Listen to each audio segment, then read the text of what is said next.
이번 연도 초에 제가 스키를 타다가 다발성 골절로 다리를 부러지게 돼서 줄기세포를 한번 해보게 됐어요. 수술 후유증으로 아무래도 걷고 뛰지도 못하고 또 입맛도 없어서 잘 안 드시니까 굉장히 조금 빈약하고 허약한 상태였는데 지금 보면 굉장히 건실해지셨거든요. 근데 가동범위나 이런 통증도 좀 많이 나아지고 빠지는 경험도 하지 않게 됐어요. 그래서 그 부분이 좀 많이 좋아진 것 같아요. 많이 도움을 주셔서 많이 감사합니다.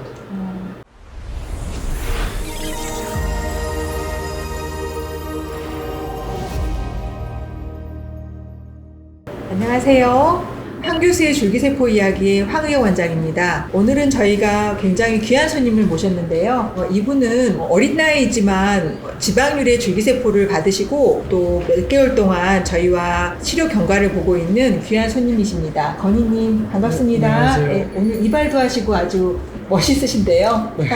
어리시지만 지방률의 줄기세포를 혈관으로 맞으시게 됐는데 혹시 그 계기에 대해서 조금 말씀해 주실 수 있으실까요? 이번 연도 초에 제가 스키를 타다가 다발성 골절로 다리를 부러지게 돼서 치료를 하게 됐는데, 만약 이 상태면은 충분히 회복이 안 돼서 1년 정도 휴학을 해야 될 수도 있다고 해서 치료를 좀 촉진시키기 위해서 여러 가지를 알아보다가 줄기세포를 한번 해보게 됐어요. 처음에는 이제 지방줄기세포를 허벅지에서 뽑아서 이제 3천만 셀 정도 한번 주입을 하고, 그 이후에는 2달에 한 번씩 혈액줄기세포, 아르기닌 같은 것도 맞아주면서 계속 회복을 하고 있는 과정입니다. 인식이 그렇게 크지는 않으셨었죠? 처음에는 좀 못 들어본 시술이기도 하고 뭐 흔하지 않다고 생각했는데 그 효과가 좋다고 해서 뭐 한번 시도를 해보게 됐어요. 그래서 이제 참고로 말씀을 드리면 아직은 어린 학생이고 줄기세포는 보통은 조금 뭐 연세가 있으시거나 그 노인성 질환을 앓으시는 분들이 맞으시는 거라고 생각을 하는데, 건희님이 맞으시게 된 계기는 사실 어머님이 저하고 이제 오랫동안 환자로 친분이 있으셨었고 그만큼 저희 A라인을 신뢰하시기 때문에 시작을 하셨는데 결과적으로는 굉장히 잘 된 케이스고 본인도 만족을 하시죠? 네. 스키를 타러 가셨는데 이게 스키가 굉장히 고위험 운동이잖아요. 그래서 이제 하강을 하다가 잘못 발을 디뎌가지고 온몸에 전반적으로 하체 쪽으로 골절이 한 선으로 끊어진 게 아니라 다발성 골절이 생기신 거예요. 이제 그런 경우에는 뼈가 그냥 금방 갔다고 하면 기부스만 하면 되는데 심을 박는 수술뿐만 아니라 기부스를 계속 몇 개월간 해야 되는 그런 상황이었기 때문에 걱정을 들었을 때 재생이 조금 촉진될 수 있는 시술을 받는 게 좋겠다는 생각을 했었습니다. 허벅지에서 조금 지방을 빼서 했었었는데 하고 나서 하루 이틀 한 달이 지났을 때 설명을 해주실 수 있으실까요? 지방줄기세포도 그렇고 혈압줄기세포도 그렇고 아프거나 힘든 거 그런 건 별로 없었고요. 뼈가 낫는 거는 제가 뭐 직접 경험하지는 못하지만 뭐 느낄 수 있는 건 아니기 때문에 엑스레이나 이런 걸로 변화했을 때 그런 변화가 좀 육안에 띄는 거, 그런 변화들을 봤고요. 컨디션이나 이런 게 전반적으로 좋아지고 숙면을 잘 취하고 밤에 중간에 깨더라도 바로 다시 잘 자고 이런 변화들이 있었던 것 같아요. 맞아요. 그때 이제 처음에 저한테 오셨을 때가 3월 달이었는데 그때는 수술 후유증으로 아무래도 걷고 뛰지도 못하고 또 입맛도 없어서 잘 안 드시니까 굉장히 조금 빈약하고 허약한 상태였는데 지금 보면 굉장히 건실해지셨거든요.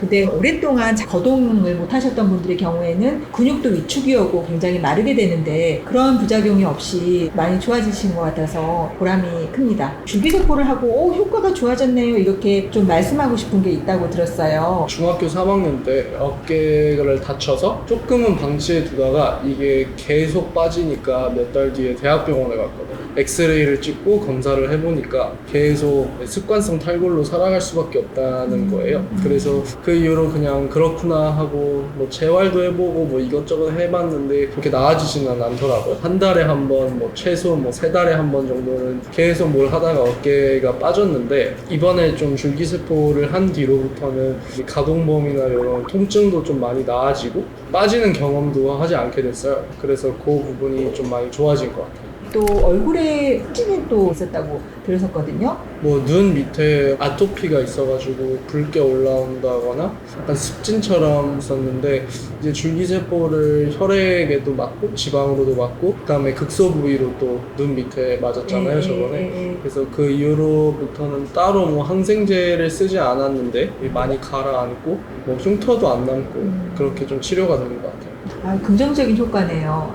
이게 줄기세포의 가장 큰 특징이 호밍 이펙트라고 이제 말씀을 드렸었는데, 줄기세포들이 혈관을 돌아가면서 염증이 있는 부분에 가서 거기에 붙어가지고 그런 재생 효과를 나타내지 않았나. 그래서 습관성 탈구나, 그리고 얼굴에 있는 그런 습진, 만성 습진도 좋아지시지 않았을까, 그런 추측을 해봅니다. 줄기세포를 맞은 뒤에 그 효과를 극대화시키기 위해서 같이 병행할 수 있는 습관이 뭐가 있을까요? 순환이 될 수 있도록 앉아서라도 좀 스트레칭이나 이런 것들을 해주시고, 그리고 음식을 좀 잘 섭취를 해주시면 좋을 것 같아요. 인스턴트가 아니라 정말 내추럴한 뭐 야채라던가 정말 자연의 그런 식품들을 섭취를 해주시고, 그리고 이제 여기서는 지금 비타민도 맞으시고 나중에는 이제 아르기닌을 맞으셨잖아요. 병원에서는 혈관으로 맞을 수 있지만 아무래도 외국에서는 그게 현실적으로는 불가능하니 드실 수 있는 영양제라도 조금 드시면 좋겠어요. 혹시 부작용은 없을까요? 제일 많이 이제 걱정하시는 부분들이, 혹시 이게 그러면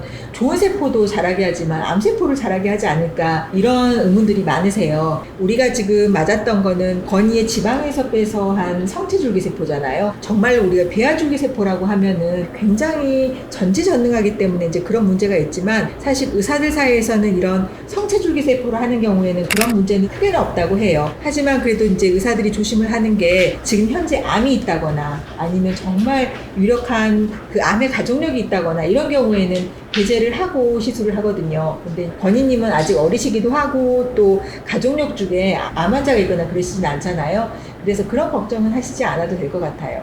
줄기세포는 얼마나 자주 맞아야지 가장 좋을까요? 이번에는 어떤 질환 때문에 이런 고가의 시술을 받으셨지만 젊으시기 때문에 당장 뭐 주기적으로 맞으실 필요는 없을 것 같고요. 나중에 이제 나이가 들었을 때 뭐가 내가 안티에이징을 해야 된다 이렇게 하면 저희가 이제 고객님들께는 지방유래 줄기세포는 1년에 한 번 정도 보내드리고 있고요. 아무래도 혈액은 금방 할 수 있잖아요. 이런 경우에는 1년에 3, 4회 정도 보내드리고 있습니다. 한 30년 뒤 이럴 때에는 자가줄기세포가 아닌 줄기세포 치료제가 많이 나와 있을 거기 때문에 그때는 어렵지 않게 더 자주 맞으실 수도 있을 것 같고요.